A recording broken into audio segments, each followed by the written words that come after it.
good to have all of you here. I want to just let you know, this is a preface for this. Last night about 6 o'clock, I had intended to talk about something kind of completely different this morning. But I had a conversation, and as a result of that, I made a switch of direction at the last minute, which I like to have my ducks in a row. So this is a little more, it's still organized, but it's going to be a little different conversation. But I think it's something that's really going to be important for us, especially as we step toward the weeks prior to Christmas coming up. I can't believe when I look at a calendar how fast the last 6 months of my life have gone by. And I know the general theme is like it keeps going faster and faster, right? It feels like it's that way. But because of how busy our lives have been due to some other circumstances that didn't used to be involved in our lives, it's gone extremely fast. But I always think that it's good for us to take some time before the rush of Christmas season, because our culture is so good at like cramming it full of activities and celebrations.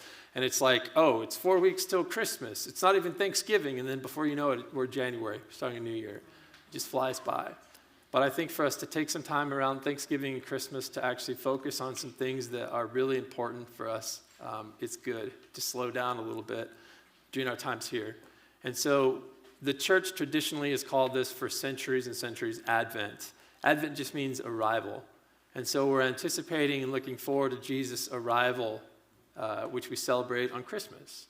And I know it's not quite Thanksgiving yet, but I want to give a little introduction to what we're talking about. And over the next few weeks, the idea this year is to talk about a concept called justice. And we're going to talk about, what is that? What does that mean as we look forward to Christmas? Because really, I think Jesus becomes the embodiment of that.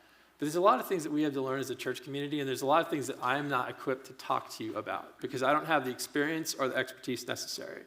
And so we're going to bring some people from our church community into the discussion over the next few weeks to share parts of this idea of justice, biblical justice, God's kind of justice, that have intersected or sometimes hit their lives head on. Affected them and that affect us as a church community. So we're going to look at different angles on justice, and there's not one angle. Talk about that today. And so I'm not educated enough or experienced enough to talk to you about all those different things that affect us as a church community. But together, we have different people that have different insights and expertise and experiences. And so different people are going to share, sometimes one person on a specific Sunday, sometimes it'll be 2 or 3 people up here breaking up that time. And so it's going to be a little different. We're going to bring the wreaths and the candles in like we did last year, symbolizing this light of the season. We're going to look at the hope and the peace and the joy and the love that we normally look at, but from the angle of justice. And so I didn't think it would be fitting for us to just get slingshot into that conversation starting next week after Thanksgiving as we step toward Christmas. So I want us to take a moment this morning to look at this idea. What is justice? What's the big view, like the big picture of this? Because a lot of people have a lot of different definitions when I throw out that word. And if you've been a part of our church community for the past few months, you know that I like some interaction. And so I just want to ask you, in 1 or 2 or 3 words, when you hear the word justice, what do you think of as people? What kind of definitions or like connotations, connections, what do you think of? How would you define it in a short definition? What is justice? What does that mean to you? Fairness. Okay, yes? Righteousness. What else does that mean to you? What is justice? Yes? Setting things right. Okay. Some other definitions. What is justice to you? Accountability. Okay. Anything else? What is justice? 1 or 2 more thoughts. Yes? What is due? Okay. Good. Yes? Equality. All these are ideas that surround this idea of justice. And even from your comments just a moment ago, we see that different ones of us, we see different angles on this. But I want us to step into kind of a Bible-based viewpoint. What does God consider to be justice? And what do we in our society and our culture consider to be justice? And is there a difference? And I want to start off by putting this passage up on the screen. I know with the colors that I've used here, it's probably a little bit hard to read, especially if you're in the back. But I want to read this passage to you. This is what I was going to teach on this morning. And so we're going to spend 5 minutes on it. We're going to move on to some other stuff that's essential for studying this background. But I think this story, quick story, highlights maybe some different aspects of justice. What I want to ask you is, I want to read this, or you can look at it on the screen or in your Bibles. This is from Matthew chapter 26, verses 6 to 12. Looking at that, what different angles of justice, or maybe definitions of justice, do you see? Like, what aspects of justice surface in this? It says, while Jesus was in Bethany at the house of Simon the leper, a woman named Mary approached him with an alabaster jar of very expensive perfume, a pound of pure spikenard. That was a perfume that it still grows in India. It's made from the rhizomes, like the roots of the spikenard plant. It's very, very expensive. A pound of it today will cost you $5,000 if you want a pound of pure spikenard. And she poured it on his head as he was reclining at the table for a meal. When the disciples saw it, they were indignant. Why this waste? And it says they asked her, but literally in the Greek manuscript, it says they interrogated her. This might have been sold for more than 300 days' wages and given to the poor. Think about what you could make in 300 days. That's a year's salary, right? So what is your yearly annual household income? That was the price of this. Think of what they could have done. This might have been sold and given to the poor. Aware of this, Jesus said, why are you bothering this woman? She's done a noble thing for me. You always have the poor with you, but you don't always have me. By pouring this perfume on my body, she has prepared me for burial. What do you see in this that might draw your attention toward different types of justice? What is justice? What do different people see as justice in this passage? How would they define it? What do you see? Ask that question again. What is justice? What are some things you see in this passage? Anything stand out?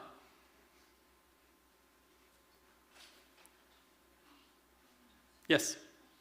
I just think that some are trying to get money out of it. Okay. Some are trying to get money out of it. Yeah, or maybe even give money out of it. Yes? Misunderstanding. Okay, maybe that's like navigating a little bit away from justice. Well, I wouldn't say so. Let's hold on to that. There is misunderstanding surrounding the topic of justice, no doubt. Yes? Doing what's right. Doing what's right. Okay, and maybe different people are coming to different conclusions about what's right. Okay, because there's a woman, and for her, what's right is pouring out 300 days' salary, or 300 days' wages worth of perfume on Jesus' head. That's what's right. But to other people, taking that and selling it and giving to the poor. I mean, think of what your yearly salary could do to affect impoverished people in your neighborhood or your community. That's what's right.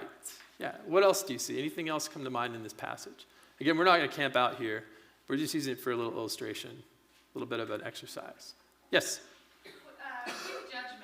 They're really, really quick to come to a conclusion of things. Yeah, there's very, very quick judgment. And not gentle either. It's interrogation. It's how could you think differently? Obviously, this is what should have been done. Very quick judgment. And oftentimes in areas of justice, that happens. It's a reality. Yeah. Anything else? Yes? That there was God's will in this passage. That he was prepared for burial. So there is God's will, like that aspect of things, especially if you're coming from a theological perspective where you view Jesus as God, which I would say the gospel writers are presenting that, and you may land at different places personally. I don't know what your personal beliefs are. But yeah, then there's the aspect of like, how does God see this? Like, God does see things that give us kind of his perspective on justice, right? So there's our perspective, but there is his perspective too. Yeah. I also see things like the first line. They're at the house of Simon the leper. And lepers people with skin diseases, were outcasts from society. You couldn't associate with them. You couldn't even go near them. They were like forced. Today we would put them in tent cities and call them homeless people that wouldn't be allowed to interact with you because it was contagious. They didn't have medical facilities to treat it like they do today, or medications, things like that. And so it was like being an outcast from society. And so there had to come some point where this man most likely received healing from leprosy, which means most likely that Jesus and his associates probably came into close contact with him. So at some point in time, this man with this chronic illness that isolated him from society was touched or contacted close proximity by someone. And that's why this dinner was happening in his home in the first place. Because if he still had leprosy, nobody would be showing up. So there's those angles. So there's a lot of different things. And there's one thing that's really nuanced and hidden. Jesus has a quote here. He says, you always have the poor with you.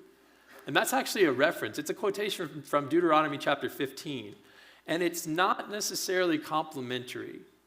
In Deuteronomy 15, it seems like God said two opposite things. Because he starts out, Moses is charging the people, but he's speaking on behalf of God. And he says, there will be no poor among you. Wait, Jesus says here what? You'll always have the poor with you, right? So what is Moses talking about? He says, there will be no poor among you because the Lord is certain to bless you in the land your God is giving you to possess as an inheritance. If only you obey the Lord God, you're careful to follow his instructions, and then here's some of them. Don't be hard-hearted or tight-fisted toward your poor brother. Give to him and don't have a stingy heart when you give. And so if you do these things, there will be no poor among you. And the next thing Moses says in verse 11, which Jesus quotes, he says, for there will never cease to be poor people in the land. That's why I'm commanding you to open your hand up willingly and help them out. And you're like, wait, there's not going to be any poor. There's always going to be poor. What is Moses talking about? And the idea is if everybody had a generous hand toward people in poverty, people who are vulnerable, there wouldn't be any poor. But at the same time, Moses is realizing this is God's ideal. And people are people. So this is never going to become a reality. And so what Jesus is, by inserting that into the conversation, is actually saying, if everyone had been doing and would be doing their responsibility toward these people, you wouldn't have to worry about this woman's alabaster jar going toward the needs of the poor. Maybe all of you in the room and all of you outside the room in the greater society of Israel at this point in time, if you had been adequately caring for people and releasing the things that you're holding tightly onto, we wouldn't be in this situation in the first place. So maybe that's truly justice, and so be careful about your judgment. And then there are things we would never know. Like when John tells this same story, he inserts that Judas Iscariot, he's the one who brings out this conversation and the one who's arguing with Mary and being so critical of her. He's kind of spearheading the conversation. And John says, and that's because Judas used to dip his hand into the money bag and steal from it because he was a thief. And so when it comes to justice, you're right, it's complicated. We have to be careful about being critical, and we never see all of the angles. And so we have to step into it carefully. And even after we have a conversation the next 5 weeks, we're not going to see all of the angles to it. And there's still going to be more to learn about this. But hopefully, we'll see things from a little richer perspective than maybe at this moment right now. And so here's a couple of comments to help us walk into this idea of justice, to go into this theme of Advent, to prepare our hearts. Comment number one, and this is not from the Bible. This is actually from a Harvard law professor. He's a political philosophy professor at Harvard Law School. And his name is Michael Sandel. But he made a really, astute, correct observation about people, specifically people in our society, in America today. And sometimes it's helpful to learn from people that are watching society, and thinking deeply about it, because we operate in ways we don't even know. Sometimes we can't see outside of ourselves. And this is what he said he observed through a lot of years of study on this topic of justice with Harvard Law School. He said, for some people, justice seems to be maximizing welfare. If you ask them to define it, here's what they would say. And you can go to the next slide if you want to as well up here. So for some people, it's maximizing welfare. And to define that, it would mean whatever decreases harm and increases good for the greatest number of people. So what justice is, there's this group of people and they're under duress. Or they're being harmed, or they're being overlooked, or they don't have adequate resources. And if we could just help the biggest number of people in our society have a better life, that would be justice. And then for other people, they would define it differently. For them, they say, well, no, justice, it's respecting people's individual freedom. So whatever creates the greatest amount of respect for the rights and the freedoms of each individual person, whatever gives each individual the most freedom, that is justice. And then we have a third group of people in our culture and society, and they say, well, no, justice is promoting virtue. So whatever shapes a society so that people act as they ought to in accordance with this greater concept of moral virtue, whatever makes people moral or more virtuous, that is justice. And if you think of different hot topics that people discuss and debate in our society today, look at them through the lens of each one of these definitions. Pick a topic and see what someone would conclude who defines justice as maximizing welfare. Or pick a topic and see how somebody would land if their definition of justice is respecting freedom, giving the most people the greatest freedom. Or if somebody has the lens of promoting virtue, think about how they would land on that different issue. And oftentimes in our society, these different definitions actually divide different political parties. Some political parties center around it's maximizing welfare, and others camp around it's about respecting individual freedom. And others say, no, it's about promoting virtue and morality in the society. And most people, even most Christians, tend to land in one of those three camps. But very rarely are lines crossed. And the problem is that when you come to look at justice from a biblical perspective, the lines are blurred. And justice, in God's perspective, incorporates all three of these definitions. You can go to the next slide if you want to. So is it maximizing welfare? Well, biblically, yes. And is it respecting freedom? In certain times and situations and stories, biblically, yes. And is it promoting virtue? Well, in certain situations and stories, yes. And maybe sometimes it's two or three of those at the same time. And so we have to be careful because our tendency as people is to say, no, my definition is correct. But really, the reality is that we have to combine all of these different ones as we look at justice from God's perspective, from the Bible's perspective. Justice taps into all of these. It's not going to fit neatly into our modern categories.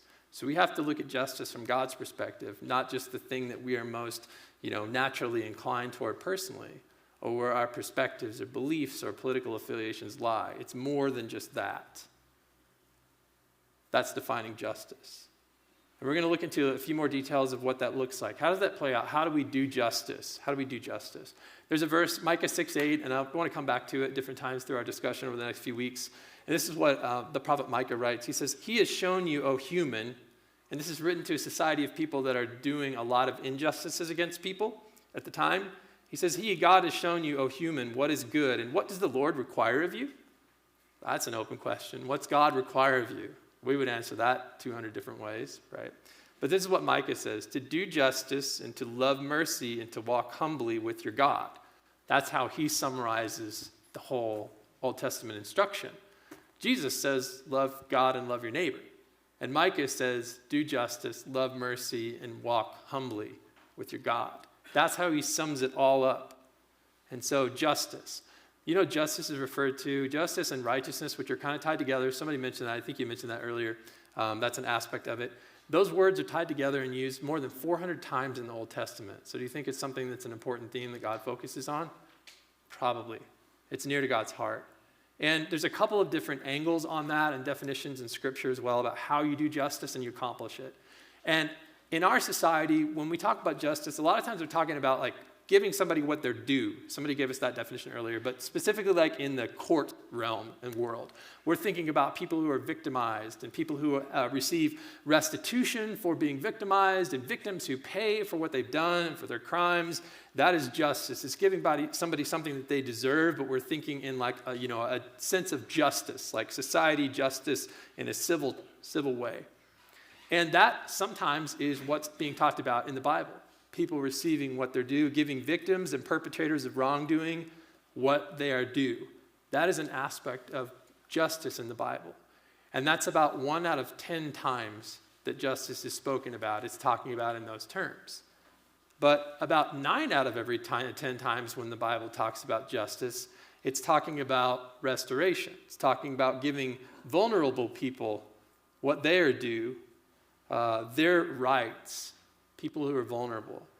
And so the questions basically should be, with respect to those 1 in every 10 definitions of justice in the Bible, is victimization being prevented and are victims being repaid? Is restitution happening for those victims? And then in about 9 out of 10 times, the questions we should be asking ourselves are vulnerable people, are they worrying about their needs? Are they worrying about safety? Are they worrying about inclusion? Are they worrying about their own value in society? Are they worrying about stability in life? 9 out of 10 times, that's what God's heart is concerned with when this topic of justice comes up. And so if we step back into the Bible world, who were vulnerable in Israelite communities? Can you think of different groups of people the Bible talks about as more vulnerable people? Anybody come to mind? Who would have been in a vulnerable position to be victimized by injustice? Yeah. Samaritans? Okay, Samaritans. Yeah, June says, because Samaritans were, I would say, victims of prejudice, because people who were like Jewish, purely Jewish in their ethnicity, looked down on Samaritans, felt they were people of compromise. They had a different place of worship than the temple in Jerusalem. So a lot of differences they were looked down on, and so Jesus uses them in stories as illustrations. Yeah. Any other groups of people that would be maybe easily prone to that? Slaves, yeah. Like the city of Rome, 1 out of every 3 people was a slave. Roman society, that was pervasive. In ancient society, that was pervasive. Even in more modern times, that can be pervasive. It just takes different forms, right? Different forms, sometimes directed toward people of different ethnicities, sometimes directed at people of different social classes or economic opportunities. It all varies. In the Roman Empire, it was kind of like whoever we want to defeat and take their land and their country from, they become our slaves. So, yeah, it's approached differently, but slavery is a huge issue. Any other groups of vulnerable people you can think of in the Bible? Yes? Disabled, yeah. We talked about the leper, but really we see beggars and people who are lame. And how are you going to make any money? Like, you have to beg because you can't do anything that you can earn money from. And a lot of times if you don't have family to support you, like, what are you going to do? You know?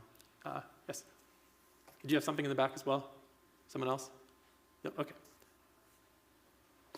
Yeah, so there's different groups of people. Another group we don't think about often in the Old Testament were actually the priests. Because the priests in Israel, they couldn't even own land.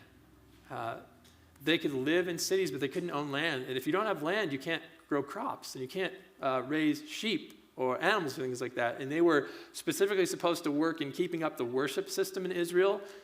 And everybody was supposed to support them out of their own income because they didn't have any means of earning their own money. They didn't have a house. They didn't have land. They didn't own anything. Can you imagine if you couldn't own property? Some of you, like, that's your reality. You could never imagine owning property because it's ridiculously expensive, especially these days. But for others of you, like, if you couldn't own property, it would, like, your life, you would know how to move forward in life, right? And yet that was their lot as a priest. And so they could be vulnerable. If other people didn't open up their hands, I mean, they wouldn't eat. So they were vulnerable. Widows, orphans. The Bible has a specific focus on immigrants, people who were from different lands who were living within Israel, that they be attended to. Also people who are just powerless, because of their position. We mentioned slaves. Women in this society were also very much powerless. And so those types of groups of people are vulnerable.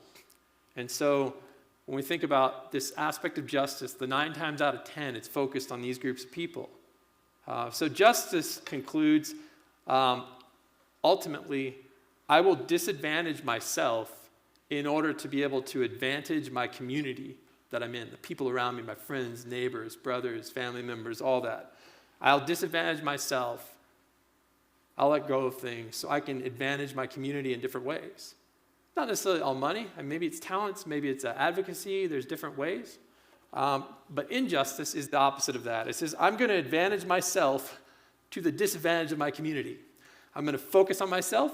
And because I'm focusing my resources on myself, my community will ultimately be the worse for it because I won't be pouring into them. I'll be pouring into myself. And so those are the options when we look at the issue of justice. And again, there's a lot of different angles which other people will be speaking to, not me, over the next few weeks. But we find as we look at God's teaching in Scripture, the Bible, if you look at it from that perspective, if you're not maybe like someone who considers the Bible as truth conveyed from God to humanity, if you're just looking at that as a source of wisdom or things like that, whatever your approach or your perspective or thoughts about the Bible and God, in the story of the Bible and the narrative, God is going to demand justice of people. And the thing I want to leave us on is why. Why is it that justice is such a big deal? 400 times in the Bible, that God focuses humanity's attention on this topic. Why? Part of it is that justice is rooted in who God is. I'm going to read a psalm to you. It's a short psalm. I think I put it up here on the screen as well.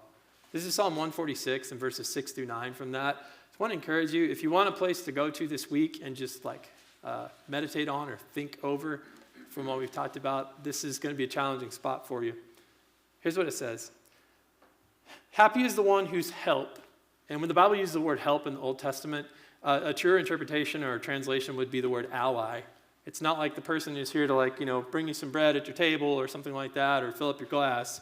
It's somebody who's here to be your ally when you can't defend yourself. You don't have enough resources. Happy is the one whose help or whose ally is the God of Jacob, whose hope is in the Lord his God. And it gives some details about who this God is, the maker of heaven and earth, the sea and everything in them. He remains faithful forever. And then it says, executing justice for the exploited. Well, how does he do that? So God, he is the one who is bringing about justice. And part of the reason why justice is so important is because God himself, that is his nature, his character. He's inclined toward executing, bringing about justice for people who are exploited, taken advantage of. And here's a list next that the psalmist writes. Giving food to the hungry. He gives food to the hungry. The Lord frees prisoners. And it doesn't go into details about what types of prisoners. We could argue today in our culture that different forms of imprisonment exist, right? Literal imprisonment, psychological imprisonment, all kinds of things we deal with, trauma from the past. The Lord opens the eyes of the blind. The Lord raises up those who are oppressed. That's a broad word too, broad category. The Lord loves the righteous. And that again is connected with justice. It's not connected with the people who cross all their T's and dot all their I's and keep all the rules. It's the people who are in right relationship is the way that righteousness is defined in context in the Bible. So it's saying in the midst of this, this is the way God is. And the people who are also this way, the Lord loves that they're reflecting him. Then it goes back to more examples. The Lord protects immigrants and helps the fatherless and the widow. And then it ends, but he frustrates the ways of the wicked. And that gets into more of the justice, like the court justice aspect of things, right?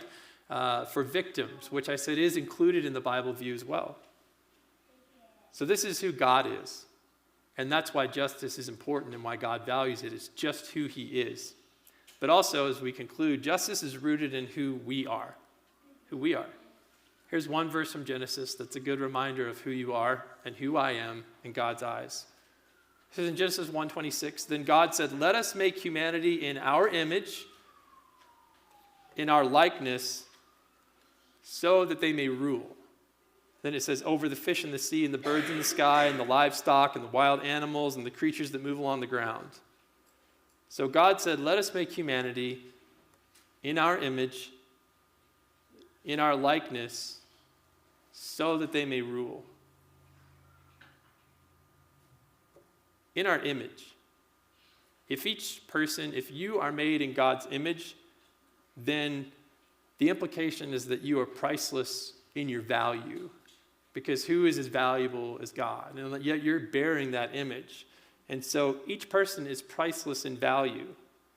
And so because every person, even the person that you would rather avoid, the person who's unappealing, the person who you feel like put themselves in their situation and should dig themselves out if anyone should, that person is priceless. And so justice, doing justice, it's elevating every person because they're of infinite value and worth. Second thing here, God says in our likeness. So each person, each human is a revelation somehow and a representation somehow in some way of God himself. And this word image, it's really connected to a couple things in the Old Testament. One is a lot of kings called themselves the image of God. So it relates to somebody's royal abilities or title. But it also, an image was an idol, right, at its simplest form in the Old Testament. And all these different nations, they worship stone statues that represented different gods and things like that. But yet God uses this term to talk about who we are. And so we are a representation of him. In the same way that these other lands and nations and cultures considered this stone object a representation of some god in their culture. And so every human is a revelation in some form of a representation of God and who he is. And so therefore we have to do justice in order to embody God ourselves. And I'm not saying be God. I'm saying embody those same qualities, because we just learned in the last passage in Psalm that God is just. God is justice. That's his heart. So we're trying to embody that heart because we are his image. We are his representative, his representation in the world. But at the same time, we're trying to actually enshrine aspects of who he is and in every other person as well. Because we see that person, whoever it is, around us, and we realize, oh, that person is an image of God. How can I build up and beautify that image so that they better represent who God is? And so that's why that person is infinitely valuable and why they deserve justice. Again, we'll look at what that is, from different aspects over the next few weeks. And then finally, it says so that they may rule. And this idea of ruling, it's that we're supposed to increase, maximize the potential of this whole world around us. With the land, with the creatures around us, with building up each other as people. So every human is tasked with cultivating the potential of God's ordered world. And not only tasked with it, if you're going to give somebody a task, you tend to give somebody the capability to do that task, right? And so no matter how down and out somebody that you see, or how hopeless or helpless or beyond help you see someone as being, that person actually possesses an inherent ability from God to make this world a more beautiful place, to enhance it in different ways. And so therefore we have to do justice, because that justice will help empower people who maybe lack that power currently or that support structure. It will help empower them to carry out that role of ruling, of contributing, of cultivating the potential in God's world, in the creation, in humanity as well themselves. And so that's why. That's what justice is. And that's a little bit of why it's so important for us to focus in on it. And over the next few weeks, we'll see some more angles and how that affects us as a church community and as local communities.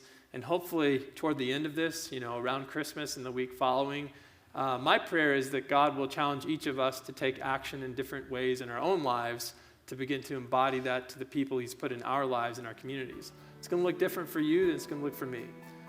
Because each of us is equipped in a little different way. We have different talents and gifts and resources and all of that. But that's the hope. But the hope is that way because of who we are and because of who God is himself.